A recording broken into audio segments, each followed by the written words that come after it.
জয় গুরু, সকল আহলে বাইত প্রেমিকদ্বয়ের জয় হোক। এখন আমি আছি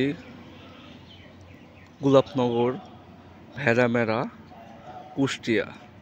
সুলেমান শাহ আল চিস্তি কিবলা কাবার পাক মাজার শরীফে আসছি তিনার রওজা শরীফ জিয়ারতের উদ্দেশ্যে। আতায়ে কালান্দার শাহ সুফি শহীদ খাজা হজরত মৌলানা বাবা সুলেমান শাহ আল চিস্তি কেবলা কাবা।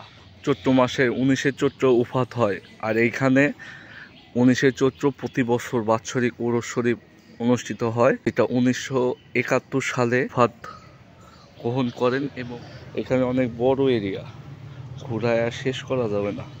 গেট আছে, প্লাস আরও তিনের ভক্ত আসে, কারণ আওলাদগণের মাজার আছে।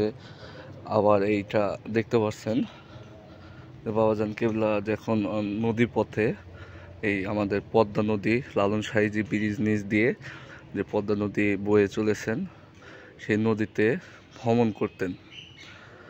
এই নৌকাটা তিনার,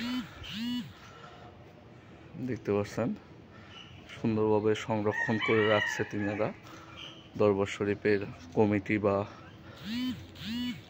মাজার শরীফ পরিচালনা করেন তিনারা। এখানে দেশীয় পতাকা সব সময় থাকে না, সময় অনুসারেই তোলা হয় এবং নিশানটা অল টাইম পরে বাবাজির নকশা করা প্রতীক দিয়ে যে নিশান, সেটা